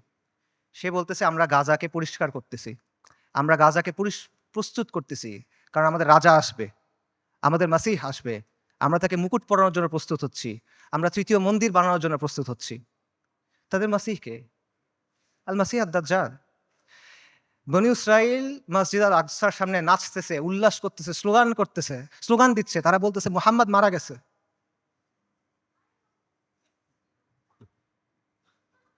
আল্লাহুম্মা সাল্লি ওয়া সাল্লিম আলা নবিয়িনা মুহাম্মদ। এটা কি অবস্থা ভাই? এই জিনিসটা মানা সহজ নাকি আল-কুদসের জন্য ফাইট করা সহজ? এই পথটা আমাদের কাছে অনেক বেশি কঠিন মনে হইতেছে। কোন পথটা আমাদের কাছে বেশি কঠিন মনে হয় এটা ঠিক করে দিবে যে আমাদের ঈমানের অবস্থাটা আসলে কি। নবী সাল্লাল্লাহু আলাইহি ওয়াসাল্লাম তার হাদিসে বলছেন, আমি হাদিসের তর্জমা বলতেছি। ইবনে উমর রাদিয়াল্লাহু তাআলা আনহু থেকে বর্ণিত। রাসূলুল্লাহ সাল্লাল্লাহু আলাইহি ওয়াসাল্লাম বলছেন, যখন তোমরা ইনার পদ্ধতিতে ব্যবসা করবে, গরুর লেজ আঁকড়ে ধরবে, কৃষিকাজে সন্তুষ্ট থাকবে এবং জিহাদ ছেড়ে দিবে, তখন আল্লাহ তোমাদের উপর লাঞ্ছনা এবং অপমান চাপায় দিবেন। সাদাকা রাসূলুল্লাহ। এর চেয়ে বড় লাঞ্ছনা আর এর চেয়ে বড় অপমান কি আছে? আর নবী সাল্লাল্লাহু আলাইহি ওয়াসাল্লাম বলছেন, এই অবস্থা ততক্ষণ থাকবে যতক্ষণ না পর্যন্ত তোমরা তোমাদের দ্বীনে ফেরত আসো। সুনান আবু দাউদের হাদিস। আল-কুদস জিহাদের মাধ্যমে মুক্ত হবে, কিন্তু এই জিহাদের দরজা কেউ এসে আপনার জন্য খুলে দিবে না। আসমান থেকে ফেরেশতা নেমে এসে আপনার জন্য জিহাদের দরজা খুলে দিবে না। জিহাদের দরজা খুলতে হবে তাওহীদ আর হাদিদের শক্তি দিয়ে। খুলতে হবে না, ভাঙতে হবে এটা। এই রাস্তা আপনি মনে করতেছেন আল-কুদস পর্যন্ত আপনার জন্য একটা লাল গালিচা বিধানো রাস্তা তৈরি করে দিবে। যে ভাই আমি আল-কুদসে গিয়ে জিহাদ করব না। আপনার রক্ত, আপনার হাড়, আপনার মাংস, লাশের শাড়ি, খুলির পাহাড় পার হয়ে আপনার আল-আকসা যাইতে হবে। এটা ছাড়া আর কোনো অপশন নাই। আল-কুদসের দাম অনেক বেশি, এটা সস্তা না। বাইতুল মাকদিসের মানুষরা বলে দিছে, আল্লাহ আপনি আমাদের কাছ থেকে নেন, যতক্ষণ পর্যন্ত আপনি খুশি না হন আপনি আমাদের কাছ থেকে নেন, আমরা প্রস্তুত আছি। এই কথাটা যখন আমরা বলতে পারবো এবং এই কথার উপর যখন আমরা আমল করতে পারবো, যখন আমরা বলবো ইয়া আল্লাহ আপনি নেন, ততক্ষণ পর্যন্ত নেন যতক্ষণ আপনি সন্তুষ্ট না হন, তারপর আপনি আমাদেরকে আল-আকসা দেন, তখন আল-কুদস আপনি মুক্ত করতে পারবেন, আগ পর্যন্ত পাবেন না। আল-কুদস এমন এক দুলহান যার মাহার আমাদের রক্ত। আল-কুদস এমন এক দুলহান যার মাহার আমাদের রক্ত, মাহার পরিশোধ করা ছাড়া কোনো বিকল্প নাই, কোনো বিকল্প নাই। আল্লাহ আযজা ওয়া জাল্লা আল-কুদসকে মুক্ত করার প্রক্রিয়ায় শামিল হওয়ার তৌফিক দান করেন। আল্লাহ আমাদের তৌফিক দান করেন আল-কুদসকে মুক্ত করার। আল্লাহ আমাদের দুনিয়ার ভালোবাসার মৃত্যুকে অপছন্দ করার অসুখ থেকে মুক্ত করে দেন। আল্লাহ আমাদের মসজিদ আল আকসাতে সালাত আদায় করার তৌফিক দান করেন। আল্লাহ আমাদের চোখগুলোকে প্রশান্তি দেন। আল্লাহ আমাদেরকে খাইবারের মতো একটা দিন দেখান। আল্লাহ আমাদের বনু কুরাইযার মতো একটা দিন দেখান। আল্লাহ আমাদেরকে বনু কুরাইযার মতো একটা দিন দেখান। আল্লাহ আমাদের ক্ষমা করে দেন। আল্লাহ আমাদের মাফ করে দেন। আল্লাহ আমাদের নিফাক দূর করে দেন। আল্লাহ আমাদের নিষ্ক্রিয়তা দূর করে দেন। আল্লাহুম্মা মানসুরুল মুজাহিদিন ফি ফিলিস্তিন। আল্লাহুম্মা মানসুরুল মুজাহিদিন ফি গাজ্জা। আল্লাহুম্মা মানসুরুল মুজাহিদিন ফি বিলাদিশ শাম। আল্লাহুম্মা মানসুরুল মুজাহিদিন ফিল ইয়ামান। আল্লাহুম্মা মানসুরুল মুজাহিদিন ফিস সোমাল। আল্লাহুম্মা মানসুরুল মুজাহিদিন ফি কুল্লি মাকান। আল্লাহুম্মা রযুকনি শাহাদাতান ফি সাবিলিক। আল্লাহুম্মা রযুকনি শাহাদাতান ফি সাবিলিক। আল্লাহুম্মা ইন্নী আসআলুকা কাতলান ফি সাবিলিক। আল্লাহুম্মা ইন্নী আসআলুকা কাতলান ফি সাবিলিক। আল্লাহুম্মা ফাশহাদ। এই বক্তব্যে যদি ভালো কিছু থাকে এটা আল্লাহর পক্ষ থেকে, যা কিছু খারাপ, যা কিছু ভুল এটা আমার আর শয়তানের পক্ষ থেকে। ওয়া মা আলাইনা ইল্লাল বালাগ। আসসালামু আলাইকুম ওয়া রাহমাতুল্লাহ।